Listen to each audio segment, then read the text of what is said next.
is Oromo Voice Radio English program. Oromo Voice Radio is broadcasting to Oromia at 16-meter band or 17,850 kilohertz or on oromovoice.org website. OVR broadcasts Oromia Insight program every Monday for 15 minutes at 7:15 p.m. Oromia local time. Welcome to Oromia Insight program. Oromia is a country in East Africa well known as the Horn of Africa. It's 600,000 square kilometers, making it larger than France, Italy, Belgium, and the Netherlands.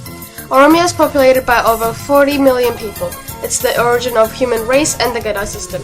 Oromia is the birthplace of coffee and home to world-class athletes. Also is a nation with multi-faith society, Christianity, Islam, and Waqf. Oromia is the third largest single nation in Africa and the single largest nation in East Africa. It has been occupied by Ethiopia for over 130 years and is struggling for self-determination. Welcome to Oromia Insight. My name is Ali Geleto. Today I'll be presenting policy issue in Kenya and Ethiopia ahead of President Obama trip. Professor Terrence Lyons is speaking at panel discussion organized by Center for Strategic and International Studies. I'm going to speak on Ethiopia.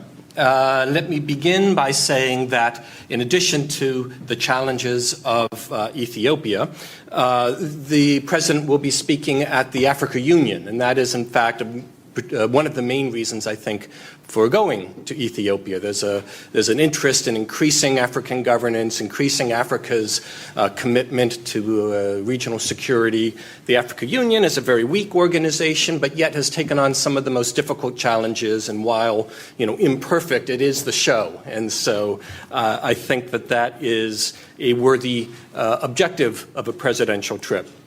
And clearly, if he's in Addis Ababa, he's going to have bilateral meetings with the government there. And that is a much more difficult, in my mind at least, balancing act. Not unsimilar, or at least some of the echoes of the challenges in Kenya also apply to Ethiopia. But let me get to my main points. I'm going to make a couple of points of the context for U.S. policy, and then a few more particular points. So this is really the first couple of points are just for me to articulate what I think U.S. policy towards Ethiopia has been of late. If you listen to policymakers, they often talk about policy towards Ethiopia as a three-pronged policy or a three-legged stool that consists of support for economic growth and poverty alleviation, support for security, the security relationship that the U.S. has with Ethiopia, and then an assertion that the third leg of this stool is support for democracy, human rights, and media freedom. I'll get to that, of course, in a minute. And these three prongs are, of course, in tension. In some ways, that's not surprising. Not all good things go together, and so it's a mixed message. It's a complicated message. I heard a senior U.S. official when I was talking about the authoritarian nature of the EPRDF responded, yes, but it's a friendly authoritarian state. And that kind of phrase gets to this kind of tension, that there are things to say about Ethiopia that you would say about a friend, and simultaneously there are things to say about Ethiopia that you would say about an authoritarian state. And these things are not they're in tension, but they can coexist together. Let me go through the first couple of two legs, and then rather a little more on the democracy and human rights, and allow my colleagues here and those of you in the room who know so much to speak. I think there has been genuine change at a grassroots level with regard to poverty in Ethiopia.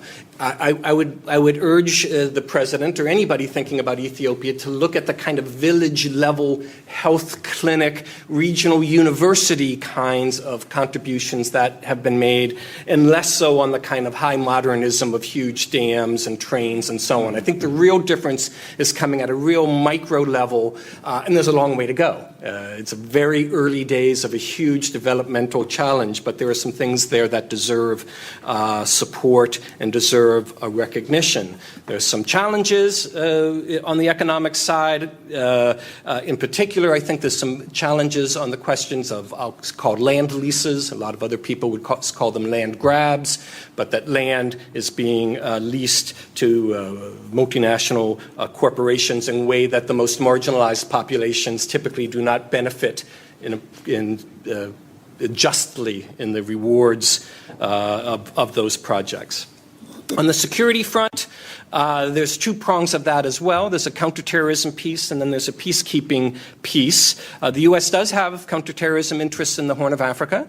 Ethiopia has interests in counterterrorism in the Horn of Africa. I'm not at all certain they're always the same interests. They both have concerns, often concerns about the same groups, but for very different reasons and with very different histories and with very different desired endpoints. And I think the U.S. ought to be clear on where Ethiopia is doing things in its own interest, and we see that as advancing our interests, and when Ethiopia is doing things in its interests that are not serving our interests, and so on. This particularly relates to Eritrea and Somalia. Say another word about that, but in one of my concluding points to ask the question on counterterrorism policy: are these policies creating more or less instability in the long term? Are they serving U.S. interests or not in the long term? The other part of that security relationship, though, that I think has to be included is the question on peacekeeping and Ethiopia's support for multilateral peacekeeping operations. The U.S. has been very, very happy with that Ethiopia has provided troops on some of the difficult peacekeeping operations in Sudan and Darfur and South Sudan, Abyei, and that in many ways those troops are not easily replaced. I won't say they're irreplaceable, but it would be very difficult to get troops in a state of readiness and with the capabilities that Ethiopian troops have. All right. If that was all there was to the story, in some ways it would be a much easier trip. But Ethiopia, this third leg of the stool, relates to questions of democracy, human rights, and media freedom. I can speak at length about why what a strong authoritarian ruling party, the EPRDF, the ruling party, Ethiopian People's Revolutionary Democratic Front, is. The fact that they won 100% of the seats in the May elections, that's not. How much more than 100% do you need to know? It's a pretty clear indication of just how powerful they are. They're also, until recently, Africa's largest jailer of journalists, and there's really been a process ever since the 2005 elections, competitive elections, that I think frightened or at least alarmed the EPRDF.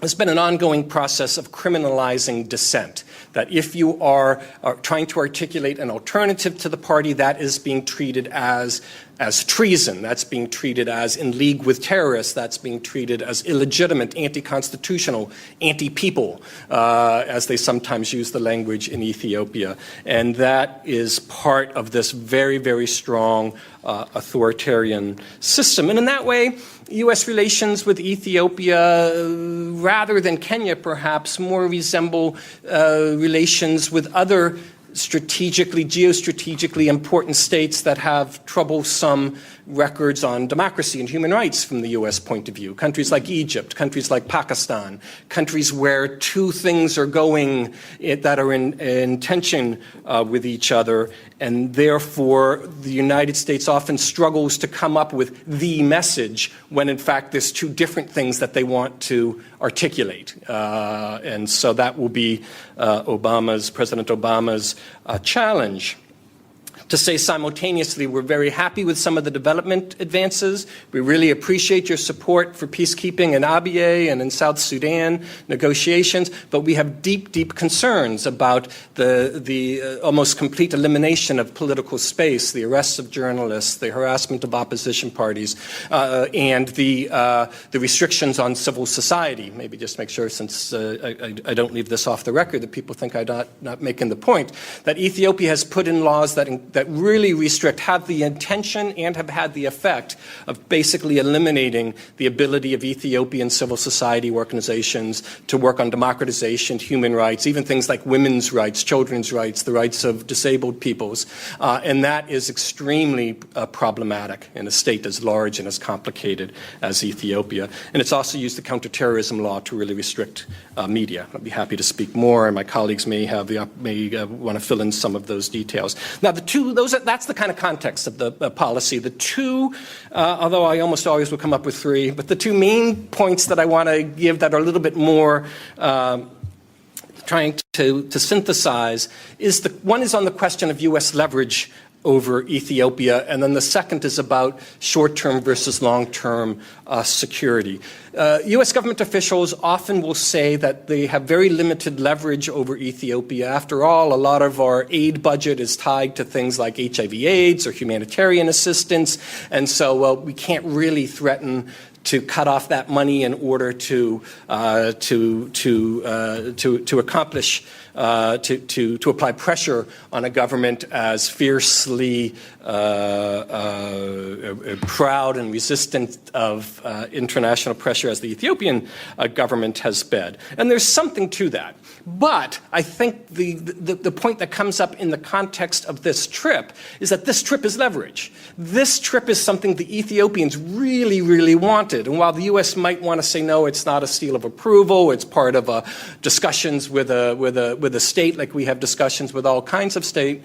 Look at the Ethiopian government's webpage during the time of the trip. Look at what was going to lead the local news. Look what the embassy is going to say. This is a big, big deal to Ethiopia. And therefore, to me, the question is, how has that leverage been used in ways that can advance U.S. interests on democracy and human rights? And I think, at least to date, the answer hasn't been much to show for it. There have been some journalists who've been released, and I'm very, very happy to see that. One might well say in the same breath, if I can not breathe long enough, but that these journalists never should have been arrested. So freeing these journalists doesn't get you a gold star. It just means that you have now taken that step. I understand these journalists, by the way, have not been given back their passports. So even as they've been released, it's a kind of a restricted ability to play their important role as independent journalists. What I would think is the much more kind of structural changes that ought to be on the agenda, where this leverage of this trip ought to be used,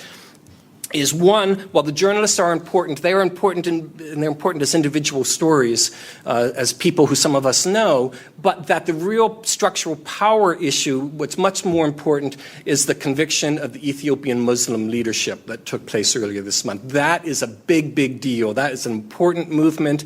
That is where the Ethiopian government is in real tension with a significant portion of its community, and it really, I think, tells yet another story about how authoritarianism works in Ethiopia. I also think that, to get back to the laws that I mentioned, what would really matter, where you'd see real evidence of the use of this leverage, is on things like the CSO law, this regulation of NGOs. If that was changed, if that was removed, I'd say, okay, the U.S. is really getting something for its leverage. Or if the anti-terrorism law or counterterrorism law was changed in a way that it wasn't applied so broadly that it's very difficult for independent journalists to do their work. And so I would be very happy, and we'll look to see if the U.S. government, if President Obama is able to raise these issues that I think are much more than the symbolic issues, but really get at the heart of why there is such limited political space in Ethiopia. The second and final, until I think of a third issue, has to do with this question: are we building our relationships in the Horn of Africa around an assumption regarding Ethiopia's likely stability and Ethiopia's role as a stabilizing force in the region that needs to be questioned?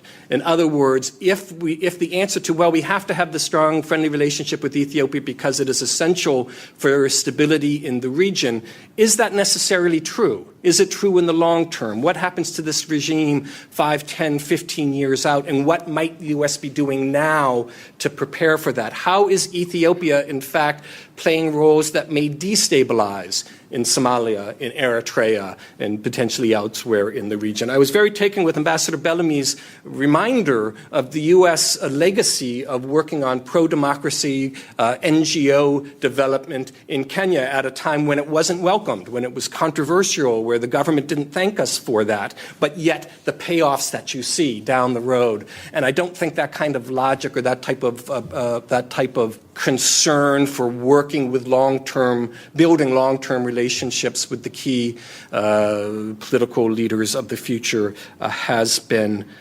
made.